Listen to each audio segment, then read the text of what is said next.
শিখতে হবে। আল্লাহর আইন ছাড়া কারো আইনে সমাজ দেশ চলবে না, আল্লাহর আইন মানতে হবে। আমরা মদিনায় দেখেছি শান্তি এসেছে, দিন বিজয়ী হয়ে গেছে। এখন সে রাসূলের পথ ধরে বাংলাদেশেও কোরআন বিজয় করার জন্য আমাদের একমত হওয়া দরকার আছে না? না।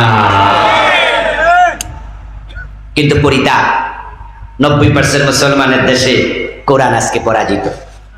এর কারণ আমরা আলেমরাও তো এখনো কোরআন বিজয়ের ব্যাপারে একমত হতে পারি নাই।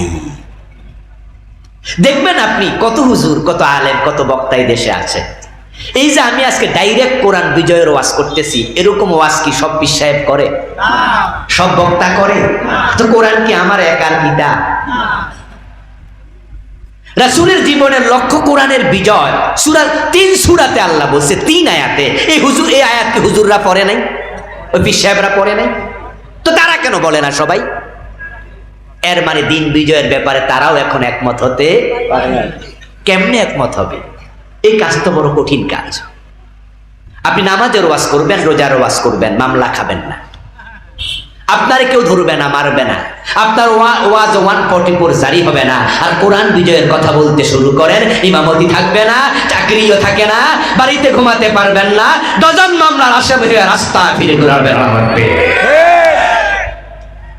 আপনি ফেরারি আসামি হয়ে যাবেন।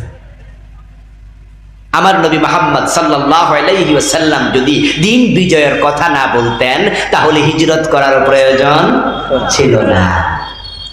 আমার নবী যদি বলতেন, আবু জেহেল চাচা আমি মসজিদে হারামে ইমামতি করব, আমার যারা মুরিদ আছে তারা আমার পিছনে নামাজ পড়বে। আবু জেহেল বলতো, তাহলে অসুবিধা নাই, তোমার কাম তুমি করো, কিন্তু আমি দেশ আমার আইনে সালাম, ওইটা নিয়ে মাথা গামাইও না।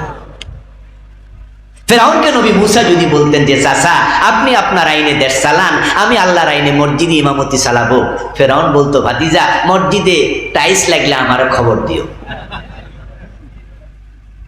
ইব্রাহিম আলাইহিস সালাম যদি নমরুদকে বলতো, চাচা আপনি আপনার আইনে দেশ চালান, আমি আল্লাহর আইন দিয়ে শুধু মসজিদ আর মাদ্রাসা চালাবো, নমরুদও বলতো, ভাতিজা তাহলে তুমি এসি লাগলে খবর দিও, এসি পর্যন্ত মসজিদে লাগামো, মুসল্লি মুরুদ সব লইয়া মসজিদে ঢুকে যাও, দেশ নিয়ে মাথা ঘামাইও না। ঠিক একই সিস্টেম বাংলাদেশে দেখেন, যে হুজুররা আল্লাহর দ্বীনের বিজয়ের কথা বলে না, ওই হুজুরদের হালুয়া রুটির অভাব হয় না।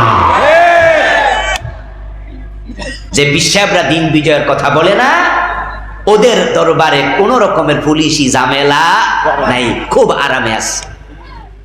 আর যারাই দিন বিজয়ের কথা বলে তাদের গলার মাঝে ফাঁসির রশি পর্যন্ত ঝুলিয়ে দেয়া হয়। এটা বিপদের রাস্তা। এই বিপদ দেখে আপনারা অনেকেই দিন বিজয়ের জন্য একমত হতে পারেন নাই। এবার বলুন তো, পান সাবাইতে সাবাইতে কি হাসতে হাসতে জান্নাত পর্যন্ত যাওয়া যায়, নাকি বিপদ মুসিবত আসে? হ্যাঁ, জান্নাতের পথ কখনো ফুল বিছানো ছিল না, এটা কুসুমাস্তীর্ণ ছিল না। এই পথ বড় কঠিন, দুর্গম, বন্ধু, মরুময়, উঁচু নিচু। এই পথ বড় কণ্টকাকীর্ণ। এই পথে চলতে গিয়ে নবী মুহাম্মদের দাঁত নাই, আমির হামজা রাসূলের চাচা তার কলিজা পর্যন্ত নাই, প্রিয় নাতি ইমাম হুসাইনের কল্লা নাই, সুমাইয়াকে লজ্জাস্থান বরাবর বর্ষা নিক্ষেপ করে হত্যা করা। এই পথ বড় কষ্টের। দিন বিজয় করুন, তাহলে নামাজ পাবেন সমাজে। আরে ফজরের টাইমে মসজিদগুলো খাকা করে, এমন মসজিদও বাংলাদেশে আছে, ইমাম মুয়াজ্জিন সাথে মুসল্লি 3 জন 5 জন, এক কাতার আধা কাতার, অথচ মানুষের অভাব নাই। বাইতুল মুকাররম মসজিদে যাবেন, দোতলায় নামাজ চলে, নিচতলায় দোকানপাটে ব্যবসা বাণিজ্য চলছে, অথচ আল্লাহর বিধান কি? আজান হলে ব্যবসা বাণিজ্য বন্ধ। জাতীয় মসজিদের অবস্থা কি? আমার রাসূল বলেছেন, আমার মন চায় আজানের পরে আমি লোকালয়ে যাই, যারা নামাজে আসে না তাদের বাড়ি ঘরে আগুন লাগাইয়া দেই। আজকে অন্যায় অনাচার সব এভেলেবেল। আরে যে সুদ খাইলে সবচেয়ে ছোট গুনাহ মায়ের সাথে জানা, ওই সুদ আজকে একবারে সহজ হয়ে গেছে। মনে হয় যেন সুদের মাঝে কোনো গুনাহই নাই। কেউ সুদ খায়, কেউ সুদ দেয়, কেউ সুদ লিখে, কেউ সাক্ষী থাকে, সুদের সাথে জড়িত না। সমাজে 100 জনের মাঝে আপনি কয়জন পাবেন? আমার প্রিয় ভাইয়েরা, এই জন্য আসুন না আমরা দিন বিজয়ের জন্য কাজ করি। রাসূলুল্লাহ সাল্লাল্লাহু আলাইহি সাল্লামের জীবনের লক্ষ্যকে আমরা আমাদের জীবনের লক্ষ্য বানাই। আল্লাহ তৌফিক দাও, সবাই বলি আমিন।